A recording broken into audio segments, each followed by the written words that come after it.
Well.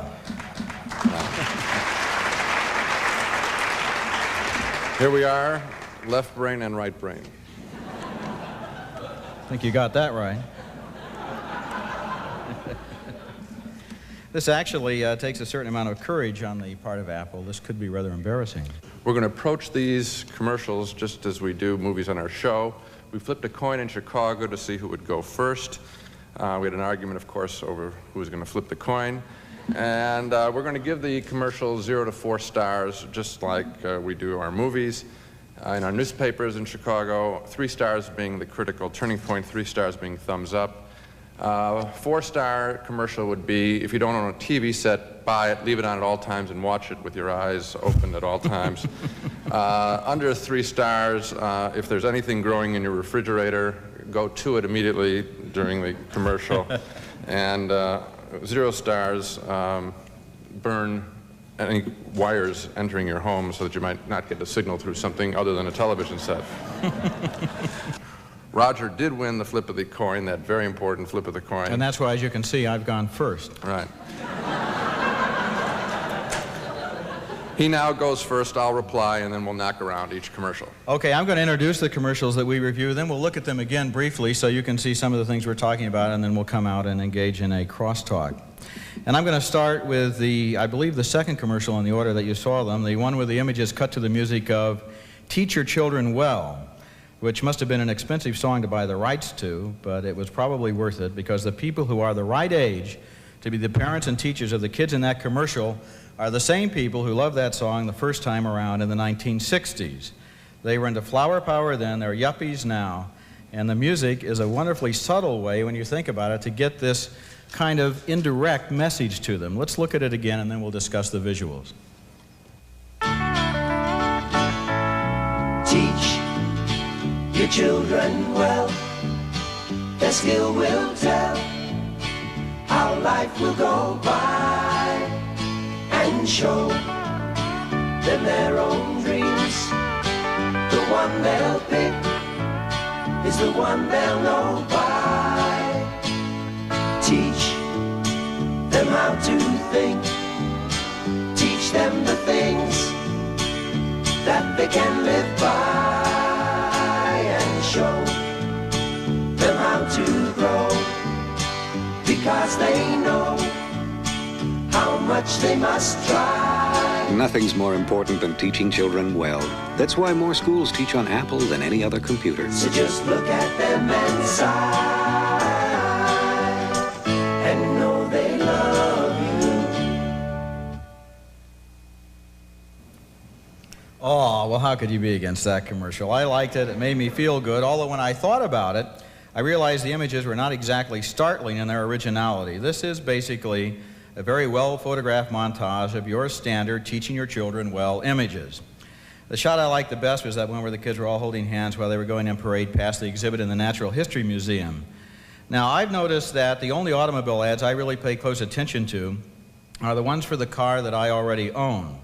I'm validating my decision by reading the ad that I bought the right car, and I imagine that to some degree this commercial is aimed at parents and schools that have decided to teach their children with apples.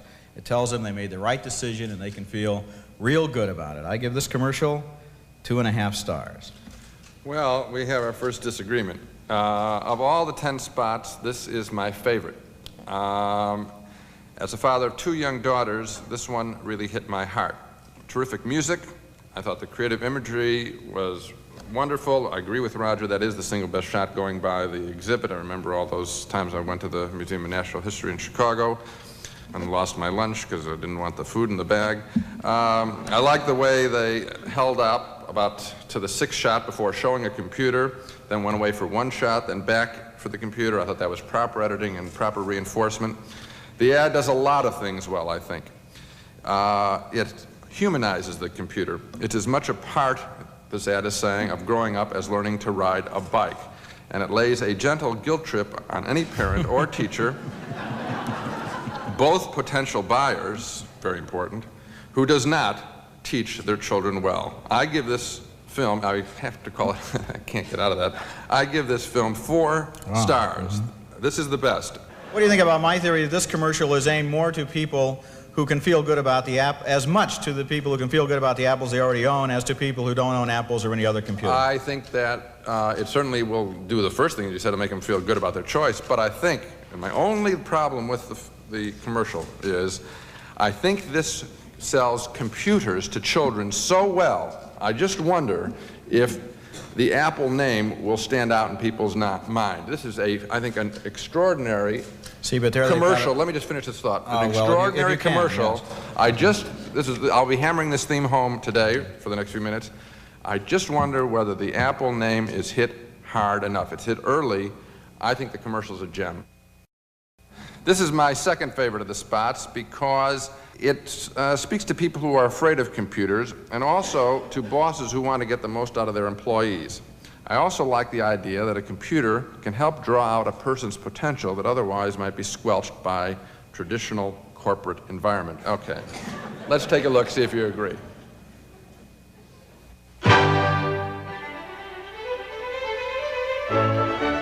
Put Macintosh in the middle of your company, and some remarkable things start to happen. Those who shoot from the hip suddenly show signs of organization.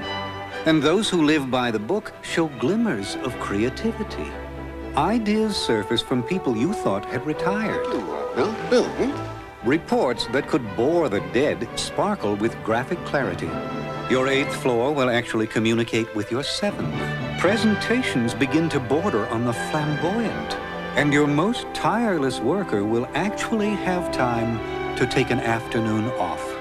And a budding genius will be found where once a face was seen. That's very good. But not heard. Very good. And one by one, each and every person in your company will begin to discover the power of Macintosh. The power to be your best. You see how that one sings a little bit more with the announcer's voice. It's you almost want to, in the old ad lingo, stand up and salute. I think the vignettes are well chosen, from the turned-on old fogies to the turned-on young fogies. Rarely, I think, has there been better PR for computers in general. I give the spot 3.5 stars. I really do like it. Again, I wonder if it simply sells just computers or Macintoshes. If they were my spots, I'd put in that name recognition more. Why take a chance? I think it also has a beautiful, another piece of beautiful line, which is, a budding genius will be found where a face was seen but not heard, over that sweet kid's face. That's good writing and good casting. Whoever did that spot, I think they did a very fine job. 3.5 stars. Gene, from the time I've spent around advertising people, I think you're sounding more and more like their typical nightmare client who looks at the presentation and says, it's a good commercial, but I'd like my name to be mentioned another 17 times, perhaps every 2.5 seconds. Maybe you could just put the word Macintosh up there and keep it up for the whole time, flashing, lights around it. It worked with those little B's and little A's back from my childhood, you know. I remember. I love that sign out in front of your house, the Siskels, the Siskels. Just repeat the line once. They just did it there. Okay. They just did it there. You should be happy then. I mean, what are you complaining about? They did it. I didn't do it. They just did it there. Thank you. The thing I noticed first about this one was the narrator's voice, which I liked a whole lot. Yeah, when he said that line, right? And a budding genius will be found. The Macintosh has found one right here at this presentation. Wonderful. The voice made me think of Gene Herschel, the guy the Academy named their humanitarian award after, you know, kindly old Dr. Christian. It was a kindly old storyteller's voice, and looking at the commercial, it occurred to me that the spot is ostensibly aimed at management, but has as its concealed purpose creating a desire for the Macintosh among the workers. Because who cares most about an office where once a face was seen but not heard? Well, the guy who owns the face, that's who. And the same goes for those fresh ideas from the has-been guy who looked like Deadwood, which is what many of us think we look like most of the time. It's a clever commercial because it speaks to the boss, and by the end of the commercial, it's got the whole workforce marching right along in the same cause as the commercial. Also, the soundtrack, just by itself, if you listen very carefully, kindly old Dr. Herschel builds to kind of what is a climax for him, you know, because he's like this, so he can't get too, not Vince Scully, you know. And then he comes down half a note and says, and a budding genius will be found. And at that point, it's almost like music, because you're just right along with it. This is so wonderful, and the budding genius is sure to be me, you're thinking, as you watch the commercial. And so I give it 3.5 stars, too. I think it's very effective. One final note. I've given positive reviews, I realized, after I did all this, to all 5 of the spots that we've reviewed. I don't do that very often. I average liking out 1 out of every 3 movies. And in some, for me, speaking, this is one of the more impressive series of commercials that I've seen. I've seen a lot. Especially, I think it's an impressive series if you run just the ones that we picked. In fact, they're so good, they're almost good enough to make me, a movie critic, want to watch primetime TV in order to see them again. Almost. Thanks very much for having us here. Thank you very much.